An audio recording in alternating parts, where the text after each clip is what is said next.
우리들의 이야기와 책이 있는 곳, 여기는 솔방문고입니다.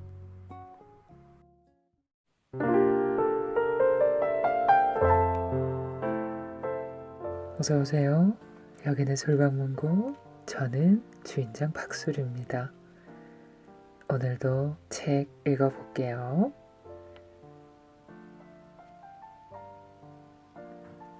추석 연휴 시작됐는데 다들 어디서 뭐 하시고 계세요? 먼 길 떠나셨나요?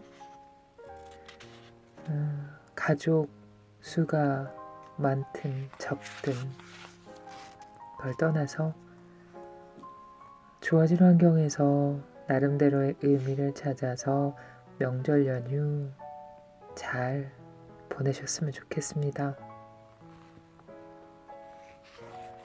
저는 아버지한테 와 있어요.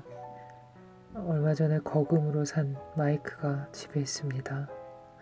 그래서 작은 아이를 데리고 오기는 했는데 음질은 아마 집에 있는 것만 못하겠죠? 그래도 책 읽기는 계속 해보려고 합니다. 이런저런 사정으로 작년에는 채널 개설만 해놓고 제대로 꾸준히 업로드를 못했었거든요. 힘이 들었던 가정사가 조금은 한정되어서 지난달부터는 다시 시작하는 마음으로 준비하고 있습니다. 노력을 많이 해야 하는 일입니다. 이번 책은 독서와 인생이라는 제목이 붙어 있네요. 사실 저는 어릴 때부터 책을 많이 읽거나 좋아하거나 그런 편의 아이는 아니었어요. 텔레비전 굉장히 좋아했죠. 비디오 테이프 빌려다 엄청 봤었고요. 우리 때는 비디오 테이프를 이렇게 대여하는 대여점들이 많았었거든요. 그래서 때늦은 독서를 하고 있는 중이죠. 그렇기 때문에 이 때때로 이렇게 맥락 없이 막 그냥 읽어도 되나? 어떻게 어떤 것을 읽어야 하는 건가 하는 생각들을 자주 하는 편이에요. 그리고 난제, 철학, 이 어려운 철학을 어떻게 좀 이렇게 어떻게 좀 입문할 방법이 없을까? 도움을 받을 수 있는 책이 없을까 있을까 찾기도 하고 고민하기도 합니다. 요번에 그러다가 우연히 일본 작가 미키 기요시의 독서와 인생이라는 책을 만나게 됐어요. 미키 기요시는 1897년에 태어난 일본의 철학자입니다. 제가 궁금했던 철학과 책 읽기에 대해서 뭐라고 쓰셨는지 읽어보겠습니다. 읽는 중에 저는 다독, 박독, 남독이란 세 단어에서 좀 막혔어요. 다독은 익히 많이 듣던 얘기라 금방 알 수 있었는데 남독이 뭐지? 찾아보게 되더라고요. 한 번도 잘 몰라요. 남독은 아무거나 막 닥치는 대로 읽는 독서라는 뜻이랍니다. 그리고 박독은 깊게 한 분야만 그 한 분야만 모두 넓게 읽는다 그런 뜻으로 해석을 했어요. 저는 박자가 넓다 깊다 그런 뜻이 있는 글자더라고요. 제가 어떻게 읽어야 하나, 미키 기요시 작가는 뭐라고 썼나 읽어보겠습니다.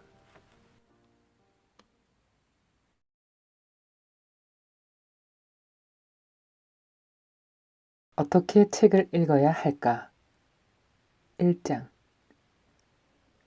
우선 먼저 중요한 것은 독서 습관을 붙이는 일이다. 다른 경우와 마찬가지로 여기에서도 습관이 필요하다. 사람은 단지 의무적으로만 혹은 흥미로만 독서할 수 있는 것은 아니다. 습관이 실로 많은 일을 한다. 그리고 다른 일과 마찬가지로 독서 습관도 일찍 붙이지 않으면 안 된다.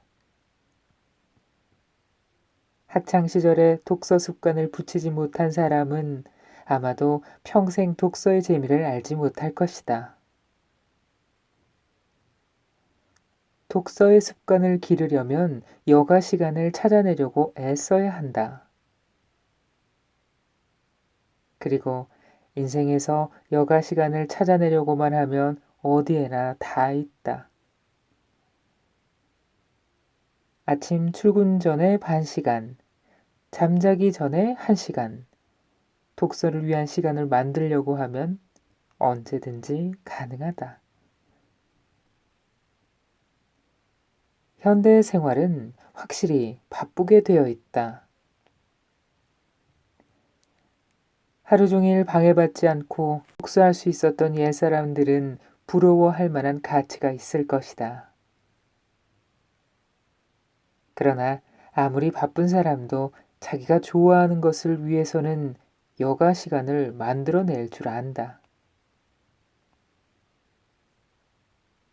독서 시간이 없다고 말하는 것은 독서하지 않으려는 구실에 지나지 않는다. 더구나 학생은 사회인에 비해 훨씬 더 여가 시간이 많다. 그리고 독서는 다른 오락처럼 상대를 필요로 하지 않는다. 사람은 혼자서 독서의 즐거움을 맛볼 수 있다. 아니, 동서고금의 모든 훌륭한 사람들을 접할 수 있다는 것이 독서의 큰 기쁨이 되지 않으면 안 된다.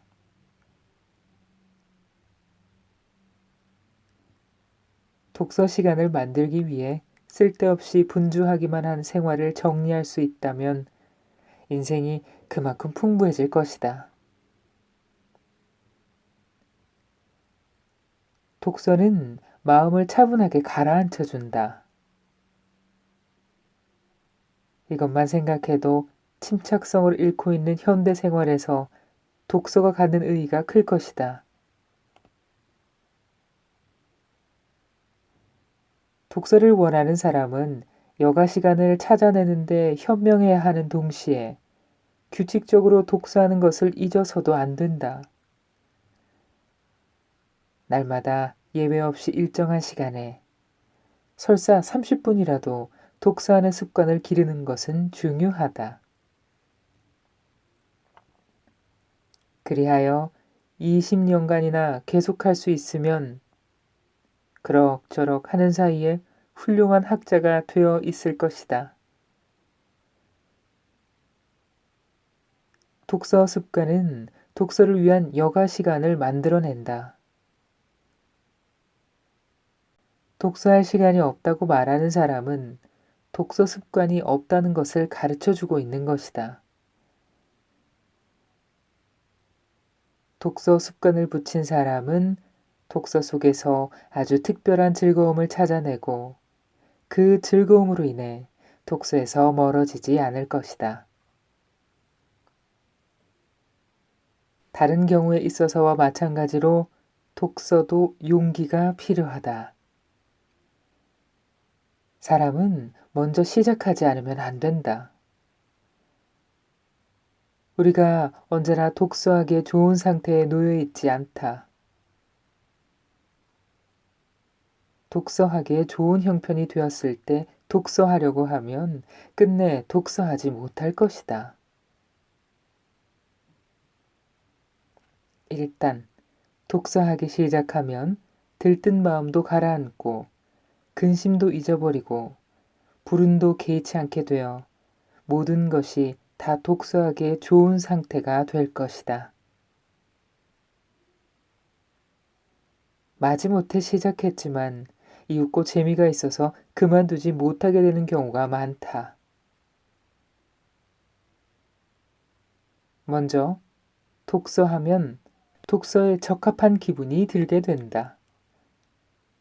일단 독서 습관이 생기면 습관이 모든 정념을 잠재워 준다. 침착한 대학생이라 불리는 사람은 대개 독서의 습관을 지니고 있다.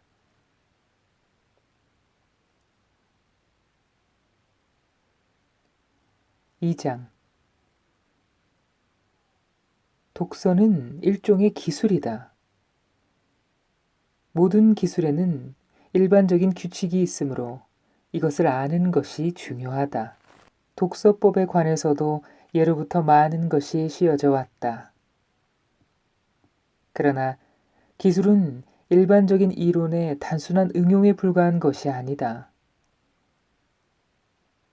기술에서는 일반적인 이론이 주체화되어야 하고 주체화된다는 것은 개별화된다는 것이다. 이것은 그 기술을 몸에 익히는 것이고 몸에 익히지 않는 기술은 기술이라고 할 수 없다. 독서에서 습관이 중요하다는 것도 독서가 기술임을 의미하고 있다. 기술은 습관화됨으로써 몸에 붙으며 습관화되지 않은 기술은 기술의 의의가 없을 것이다. 이것은 물론 독서에 일반적인 규칙이 존재하지 않는 것을 의미하지는 않는다. 만일 일반적인 규칙이 전혀 존재하지 않는다면 그것은 기술일 수도 없을 것이다. 일반적인 규칙의 주체화를 요구하는 면이 이미 수공업적 기술이 공장적 생산 기술보다 훨씬 클 것이다. 더구나 독서와 같은 정신적인 기술에서는 일반적인 규칙이 각자의 기질에 따라 더욱더 개별화될 필요가 있다. 각자의 기질을 떠나서는 독서의 기술은 존재할 수 없다고 말해도 좋을 것이다. 독서는 각자에게 있어 성격적인 것이다. 그러므로 각기 자신에게 적합한 독서법을 발명하는 것이 가장 중요하다. 독서의 기술에서 사람은 저마다 발명적이 되지 않으면 안 된다. 물론 이 경우에도 발명의 기초에는 일반적인 규칙이 있다. 그러나 자기 기질에 적합한 독서법을 스스로 발명하는데 성공하지 못한 사람은 오래, 즐겁게, 또 유익하게 독서할 수 없을 것이다. 그런데 이처럼 자기 자신의 독서법을 찾아내기 위해서는 우선 많이 읽어야 한다. 다독은 남독과 같지 않지만 남독은 분명히 다독의 하나이고 그리고 다독은 남독에서 시작되는 것이 보통이다. 예로부터 독서법에 대해 쓴 사람은 거의 모두 남독을 경계하고 있다. 많은 책을 함부로 읽지 말고 한 권의 책을 되풀이해 읽어야 한다고 가르치고 있다. 그것은 의심할 나위 없이 진리이다. 하지만 그것은 마치 노인이 자신의 과거의 실수를 돌아보면서 뒤에 오는 사람이 다시 같은 실수를 하지 않도록 청년에게 주는 교훈과 비슷하다. 이런 교훈에는 선한 의지와 바른 지혜가 포함되어 있을 것이다. 그렇지만 노인의 교훈을 충실히 지키기만 하는 청년은 진보적, 독창적인 면이 부족한 청년이다. 예로부터 같은 교훈이 끊임없이 되풀이되어 왔는데도 인류는 언제나 같은 오류를 되풀이해 범하고 있다. 예컨대 연애의 위험에 대해서는 자고 일에 수없이 타일러 왔건만 젊은이들은 언제나 그처럼 위험한 연애에 몸을 맡기는 일을 그만두지 않고 그 때문에 신세를 망치는 사람도 끊임없이 생겨나고 있지 않은가. 실수를 두려워하는 사람은 아무것도 얻지 못한다. 인생은 모험이다. 부끄러워해야 하는 것은 오류를 범한 것보다는 오히려 자기가 저지른 실수에서 아무것도 배우지 못하는 것이다. 노력하는 한 인간은 실수를 한다. 오류는 인생에서 비약적인 발전의 계기도 될 수 있다.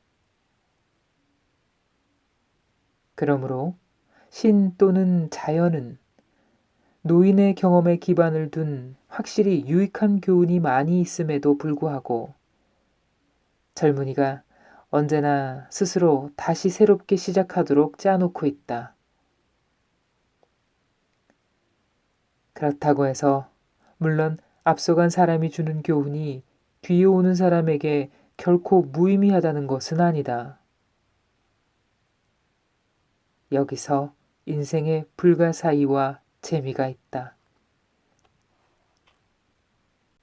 독서에 있어서의 남독도 동일한 관계에 있다.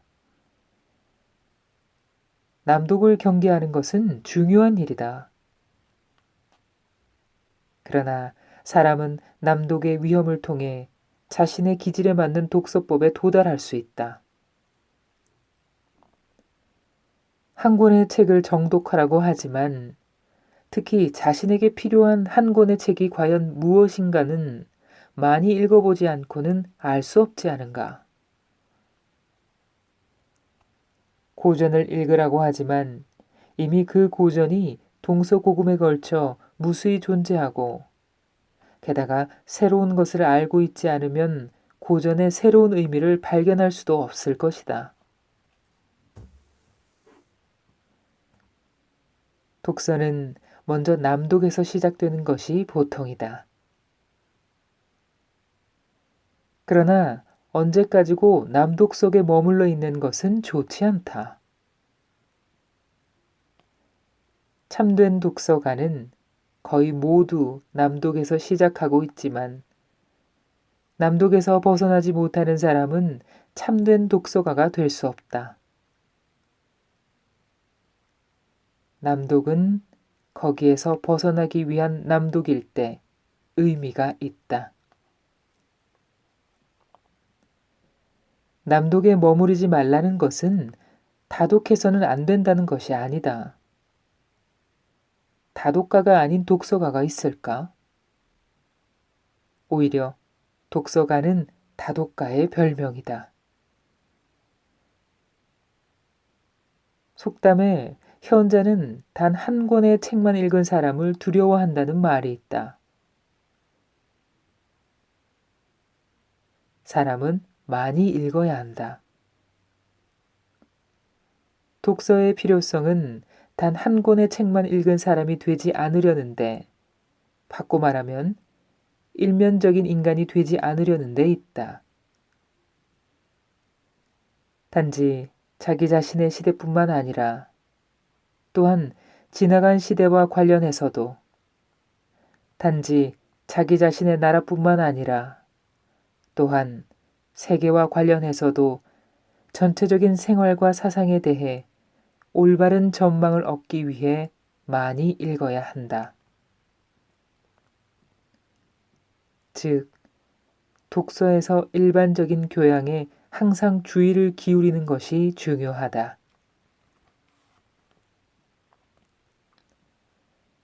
독서가란 일반적인 교양을 위해 책을 읽는 사람을 말한다. 단지 자신의 전문 분야와 관련해서만 독서하는 사람은 독서가라고 할 수 없다. 교양이란 어떤 전문 지식을 지니는 것을 말하는 것이 아니다. 그와 반대로 교양은 언제나 일반적인 지식을 의미하고 있다. 전문가가 되기 위해 독서할 필요가 있다는 것은 두말할 필요도 없지만 사람은 특히 일반적인 교양을 위해 독서해야 한다. 그리고 전문가도 일반적인 교양을 지님으로써 자신의 전문 분야가 학문의 전체 세계에서 그리고 사회와 인생에서 어떤 위치를 차지하고 어떤 의의를 지니고 있는지 올바르게 인식할 수 있다. 전문가도 인간으로서의 교양을 갖추어 전문가의 일면성의 폐습에 빠지지 않도록 독서를 해야 한다. 게다가 전문가가 자신의 전문 분야 이외의 책에서 자기의 전문 분야에 유익한 여러 가지 시사점을 얻는 경우도 적지 않을 것이다. 이리하여 다독은 남독의 의미에서는 피해야 하지만 박독의 의미에서는 필요하다고 하지 않으면 안 된다. 그런데 남독과 박독이 구별되는 한 가지 중요한 기준은 그 사람에게 전문 분야가 있느냐 없느냐 하는 것이다. 어떤 방향도 아무 목적도 없는 박독은 바로 남독이다. 일반적인 독서의 경우에도 사람은 어떤 전문 분야라고 할 만한 것을 갖고 있어야 한다. 일반적인 교양도 전문 분야에 의해 살아나게 되며 전문 분야가 없는 일반적인 교양은 딜레탕티즘의 다름 아니다. 일반적인 교양과 전문 분야는 서로를 배척하지 말고 오히려 상호 보완하지 않으면 안 된다. 물론 사람이 항상 일정한 목적을 갖고 독서하지는 않는다. 어떤 목적이 있어야만 독서하는 것은 독서에 있어서의 공리주의이고 이런 공리주의는 독서에 해롭다. 목적이 없는 독서, 이를테면 독서를 위한 독서도 중요하다. 이것에 의해 사람은 일반적인 교양에 이를 수 있다. 일반적인 교양을 얻으려는 목적에서 일정한 계획에 따라 독서하는 것은 물론 좋은 일이긴 하지만 그런 계획은 실행에 옮겨지지 않는 것이 보통이고 오히려 젊었을 때부터 닥치는 대로 읽는 것이 결과적으로 일반적인 교양이 되는 경우가 많다. 일반적인 교양은 목적이 없는 독서의 결과이다. 그러나 무턱대고 읽는 것이 몸에 배어 참된 교양이 되려면 다른 한편으로 전문적인 독서가 필요하다. 전문 분야가 없는 독서는 중심이 없는 독서이고 아무리 많이 읽어도 아무것도 읽지 않는 것과 같은 결과가 된다. 이른바 독서가가 빠지기 쉬운 폐습은 딜레탕티즘이다.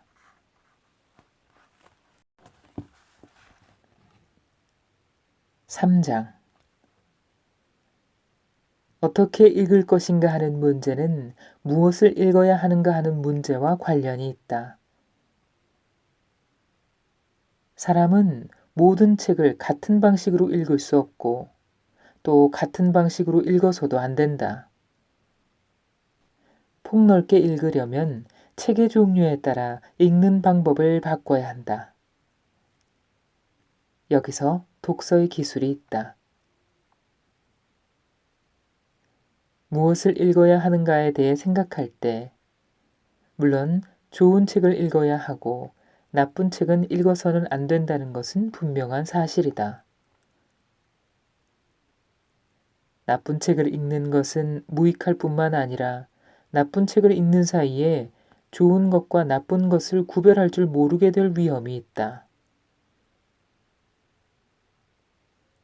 사람은 단지 좋은 책을 읽음으로써만 좋은 책과 나쁜 책을 분간하는 눈을 기를 수 있고 그 역은 아니다. 좋은 책이라고 해서 반드시 읽기 쉽지는 않다. 크고 두툼하고 어려운 책이라고 해서 피해서는 안 되고 그 방면에서 가장 좋은 책을 읽도록 노력해야 한다. 독서에서도 노력이 중요하고 그리고 이 노력은 언제나 보상을 받는다. 읽기 쉬운 책, 독자에게 아부하는 책만 읽으면 참된 지식도 교양도 얻을 수 없다. 한 번에 그 책을 전부 다 이해하지 못해도 좋다. 아무튼 좋은 책에 부딪혀 보는 것이 중요하다. 만약 한 번에 이해할 수 없으면 얼마간 간격을 두었다가 다시 읽는 것이 좋다. 노력하며 독서하는 습관을 붙이는 것이 중요하다.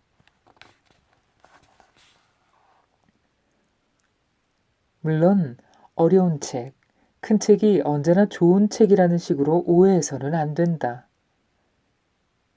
그것은 현학적인 사람이 빠지는 오해이다. 좋은 책은 어떤 것이든 본질적으로 말해 가장 이해하기 쉬운 책일 뿐만 아니라 처음부터 쉽게 읽어 나갈 수 있는 책 중에도 좋은 책이 많이 있다. 그리고 독서에서 부딪히는 어려움을 극복하기 위해서는 계통적으로 읽는 것이 중요하다. 독서도 무질서해서는 효과가 없으므로 순서를 밟아가며 읽어야 한다. 선배의 의견을 듣는 것이 유익한 것은 무엇보다 이 점과 관련해서이다. 일반적으로 어떤 것이 좋은 책이냐 하면 물론 고전이라 불리는 책이다. 고전은 역사의 시련을 거치며 살아남은 것으로 이미 가치가 정해진 책이다.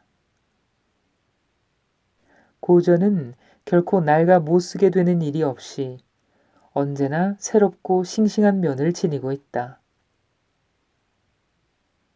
고전을 읽음으로써 사람은 좋은 책과 나쁜 책을 분별하는 감시관을 기를 수 있다. 고전을 사랑하지 않는 참된 독서가는 없고 고전에 대한 교양이 없는 참된 교양인도 없다. 고전은 언제나 안심하고 읽을 수 있고 되풀이해 읽어도 언제나 새로운 이득을 얻을 수 있다. 이처럼 가치가 정해진 책을 읽도록 항상 주의를 기울여야 한다는 점에서 사람들은 종종 고전이라고 할 정도는 못 되어도 이미 여러 해가 지났는데도 여전히 읽히고 있는 책을 읽도록 하고 신간을 곧 손에 들어서는 안 된다고 충고하고 있다. 이것은 확실히 유익한 충고이다. 단지 신간만 찾아다니는 것은 좋지 않은 일임에 틀림없다. 하지만 독서에 있어서의 상고주의에도 또한 한계가 있다. 저널리즘이 아카데미즘에 대한 독자적인 의의를 지니고 있듯이 신간을 읽는 데에도 그 자체로서의 의의가 있다. 시대의 감각을 접하기 위해 그리고 오늘의 문제가 어디에 있는지 알기 위해 사람은 신간을 접해야 한다. 새로운 감각과 새로운 문제를 갖고 대하지 않으면 고전도 되살아나지 않을 것이다. 모든 과거가 되살아나고 전통이 소생하는 것은 현재로부터이다.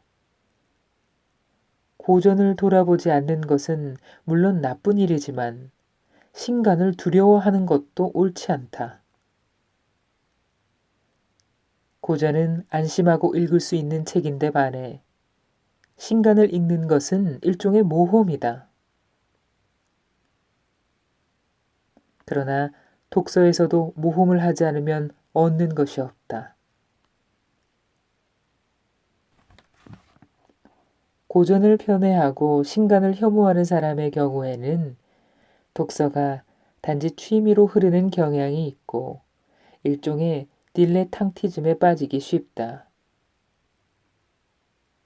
그러나 신간만 찾아다니고 고전을 돌아보지 않는 사람도 다른 종류의 딜레탕티즘에 빠질 위험이 있다.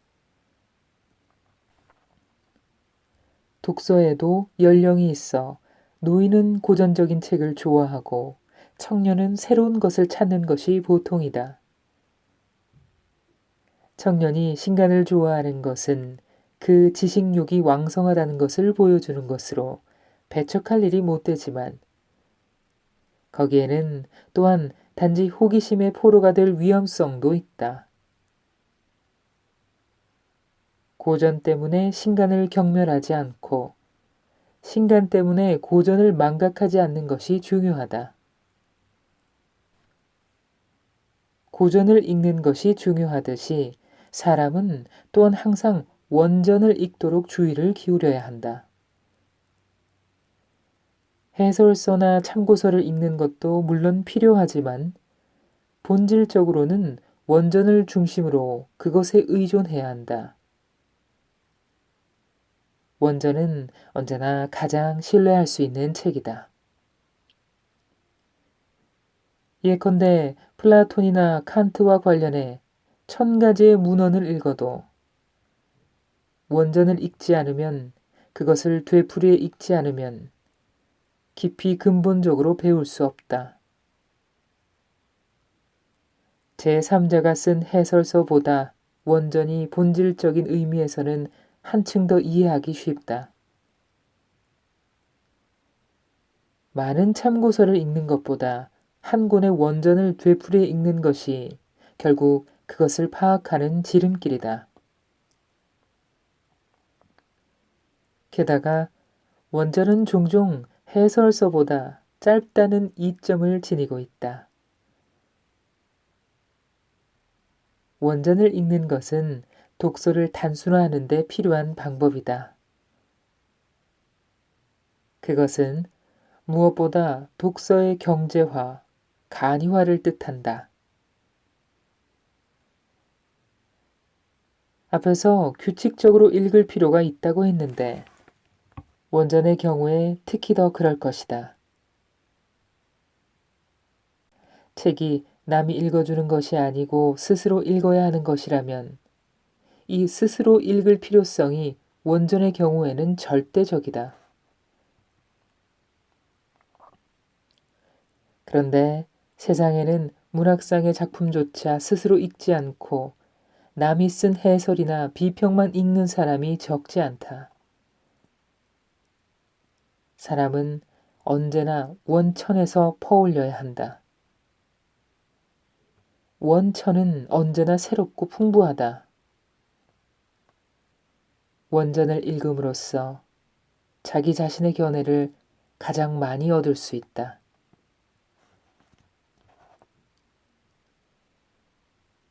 원전을 읽을 필요가 있듯이 되도록 원서를 읽는 것이 좋다. 어떤 번역서보다 원서가 뛰어나다는 것은 분명한 사실이다.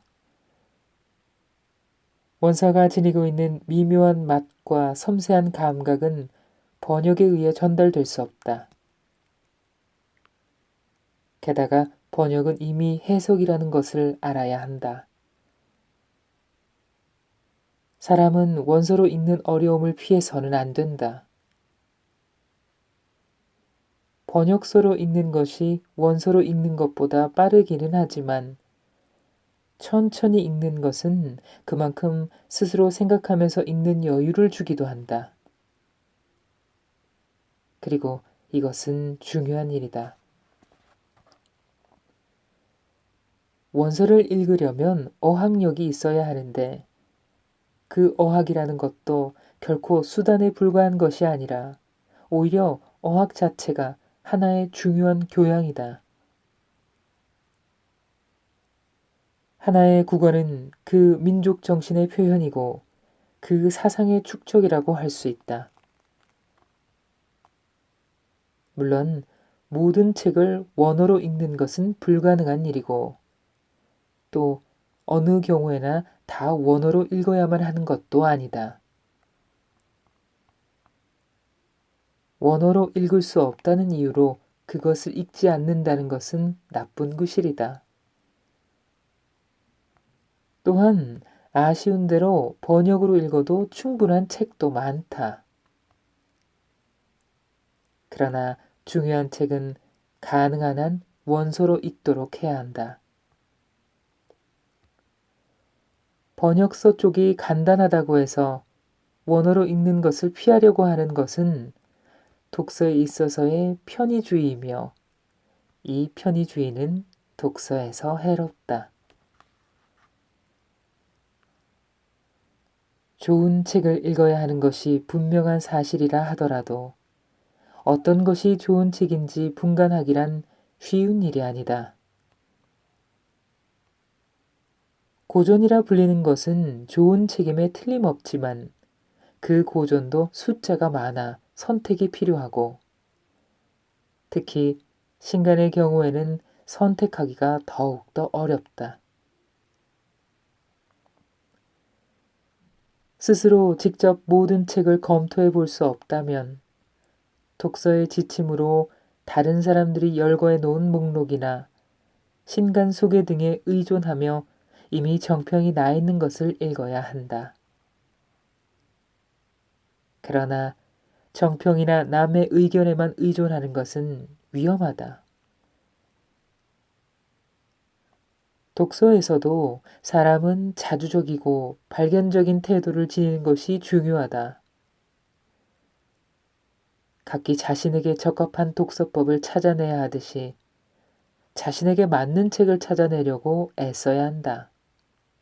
단지 자신에게 아첨하기만 하는 것이 아니라 자신에게 도움이 되고 자신을 고양시켜주는 책을 읽어야 한다. 사람은 저마다 개성이 있기 때문에 어떤 사람에게 맞는 책이 다른 모든 사람에게도 맞는 그런 일은 없다. 독서에서도 개성이 존중되어야 한다. 일반적으로 좋은 책이라 불리는 것 중에서도 자신에게 맞는 것과 그렇지 않은 것이 자신의 개성에 의해 결정된다. 독서에서 사람은 무엇보다 특히 고전 속에서 자기에게 적합한 것을 찾아내려고 애써야 한다. 그것에 의해 자신의 사상이라는 것도 만들어지고 애독서라 불리는 것도 정해진다. 애독서가 없는 사람은 사상적으로 믿을 수 없는 사람이라고까지 말할 수 있을 것이다. 자기에게 적합한 좋은 책이 정해지면 독서도 자연히 계통이 서게 되므로 같은 계통에 속하는 책을 혹은 과거로 거슬러 올라가며 혹은 현대로 내려오며 읽으면 된다. 물론 다른 계통의 책을 읽지 않아도 된다는 것은 아니다. 오히려 편협해지지 않도록 항상 폭넓게 읽을 필요가 있다. 그러나 계통이 없는 박독은 남독에 불과하다.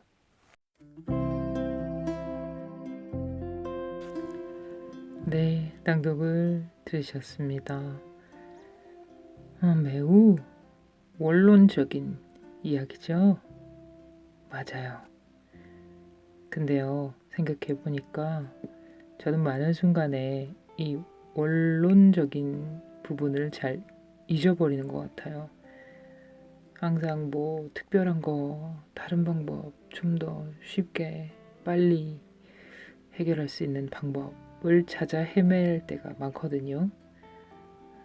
아차차차 했습니다.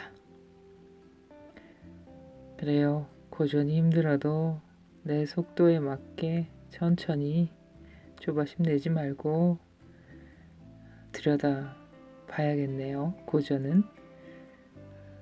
그리고 그 원전의 힘에 대해서도 잘 배웠습니다. 끄떡끄떡하게 되네요. 해설집이나 뭐 평론 같은 거 읽고 반드시 원전을 읽어야겠다 생각했습니다. 그리고 다른 언어를 하나쯤 배워야 하는 일에 새로운 이유를 부여받았습니다. 하나쯤은 그 나라 책을 그 나라 언어로 읽는다는 거. 와, 이거야말로 교양의 최고봉이구나, 극치구나 싶네요. 물론 지금의 나는 나의 자리에서부터 시작해야겠죠. 작가는 독일에서 유학할 때요, 하이데거에게 사사를 받으면서 철학 공부를 했답니다. 근데 말년은 순탄치가 않네요. 치안유지법 용의자를 숨겨줘서 검거를 당했대요. 그래서 옥중에 있었는데 또 거기서 갑작스레 옥살했답니다. 안타깝죠. 그리고 제가 사실은 고백을 하는데 일본어, 그러니까 일본 글자를 유독 잘 기억을 못하는 편이에요. 얼마 전에 읽었던 무심하게 산다의 작가도 작품 리스트에 종이 다이리 있는 걸 보고 그 작가가 그 작가구나 했어요. 그런데 이 오늘 읽었던 미키 기요시 작가 기억하려고 노력하겠습니다. 미키 기요시. 물론 확률은 매우 낮긴 하겠지만 노력하겠습니다. 저는 다음 책으로 다시 돌아올게요. 그때까지 안녕.